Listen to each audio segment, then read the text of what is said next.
തിരുവനന്തപുരം കഴക്കൂട്ടം സ്വദേശിയുടെ ഗർഭസ്ഥ ശിശു മരിച്ച സംഭവത്തിൽ ചികിത്സാ വിവരങ്ങൾ തേടി പോലീസ്. റിപ്പോർട്ട് ലഭിച്ചതിന് ശേഷമായിരിക്കും കുഞ്ഞിന്റെ പോസ്റ്റ്മോർട്ടം നടത്തുക.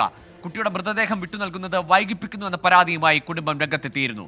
MG പ്രതീഷ് ചേരുന്നു വിശദാംശങ്ങളുമായി. പ്രതീഷ്, കൃത്യമായ സമയത്ത് പരിശോധന നടത്തിയില്ല, അല്ലെങ്കിൽ സ്കാനിംഗ് പോലെയുള്ള ഒരു വിദഗ്ധമായ പരിശോധനയിലേക്ക് പോയില്ല, അതുകൊണ്ടാണ് കുട്ടി മരിച്ചത്, കുട്ടിക്ക് അപകടം പറ്റിയത് എന്നതായിരുന്നു ആ കുടുംബത്തിന്റെ ആരോപണം. ഇപ്പോൾ എന്താണ് പുതിയ പരാതി? ഈ പോസ്റ്റ്മോർട്ടം നടപടി വൈകുന്നത് എന്തുകൊണ്ട്?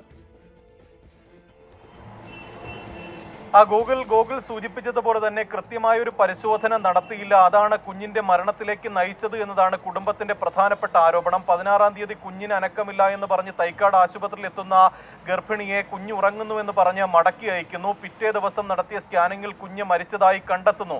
അങ്ങനെ 17-ാം തീയതി തൈക്കാട് ആശുപത്രിയിൽ നിന്ന് SAT ആശുപത്രിയിലേക്ക് എത്തുകയും 18-ാം തീയതി ശസ്ത്രക്രിയ നടത്തി കുഞ്ഞിനെ പുറത്തെടുക്കുകയുമാണ് ചെയ്തത്. 17-ാം തീയതി ശസ്ത്രക്രിയ നടത്തിയ ശേഷം ഇതുവരെയും കുഞ്ഞിനെ ബന്ധുക്കൾക്ക് വിട്ടുകൊടുത്തില്ല എന്നതായിരുന്നു കുടുംബത്തിന്റെ പരാതി. ഇന്ന് 21-ാം തീയതി ആയിട്ടും ഈ കുഞ്ഞിന്റെ മൃതദേഹം ബന്ധുക്കൾക്ക് ലഭിച്ചില്ല. അങ്ങനെയാണ് തിരുവനന്തപുരം മെഡിക്കൽ കോളേജ് മോർച്ചറിക്ക് മുന്നിൽ ആദ്യഘട്ടത്തിൽ ഒരു കുടുംബം പ്രതിഷേധം ആരംഭിച്ചത്. കുഞ്ഞിന്റെ ശവപ്പെട്ടിയുമായിരുന്നു പിതാവിന്റെയും ബന്ധുക്കളുടെയും പ്രതിഷേധം. തുടർന്ന് കുഞ്ഞിന്റെ മൃതദേഹം മോർച്ചറിയിലേക്ക് എത്തിച്ചു. അവിടെയും ചില അനിശ്ചിതത്വങ്ങൾ ഉണ്ടായി. കാരണം തൈക്കാട് ആശുപത്രിയിലെ ചില ചികിത്സാ രേഖകൾ ലഭിച്ചില്ല. അത് ലഭിച്ചു കഴിഞ്ഞാൽ മാത്രമേ പോസ്റ്റ്മോർട്ടം നടപടികൾ അല്ലെങ്കിൽ ഓട്ടോപ്സി നടപടികൾ ആരംഭിക്കൂ എന്നുള്ള ഒരു നിലപാടാണ് ഡോക്ടർമാർ സ്വീകരിച്ചത്. അങ്ങനെ പിന്നീട് ഈ സംഭവത്തിൽ കേസെടുത്ത മെഡിക്കൽ കോളേജ് പോലീസ് ഇതിൽ ഇടപെടുകയും തൈക്കാട് ആശുപത്രിയോട് റിപ്പോർട്ട് ആവശ്യപ്പെടുകയും ചെയ്തിട്ടുണ്ട്. ഇതിന്റെ അടിസ്ഥാനത്തിൽ നിലവിൽ റിപ്പോർട്ട് മെഡിക്കൽ കോളേജ് ആശുപത്രി അധികൃതർക്ക് കൈമാറി എന്നതാണ് നമുക്ക് ലഭിക്കുന്ന വിവരം.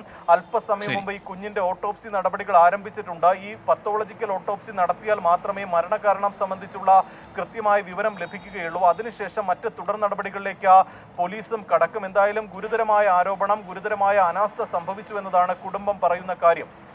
ശരി, ഗർഭസ്ഥ ശിശുവിന് അനക്കമില്ല എന്ന ആശങ്കയിൽ ആശുപത്രിയിൽ എത്തുമ്പോൾ അത് കുഞ്ഞുറങ്ങുകയാണ് എന്ന് പറഞ്ഞ് അവരുടെ ആശങ്ക അവഗണിച്ചു എന്നതാണ് ആ ദമ്പതികളുടെ പരാതി. ഏതായാലും കുട്ടിയുടെ പോസ്റ്റ്മോർട്ടം ഇപ്പോൾ നടക്കുകയാണ്.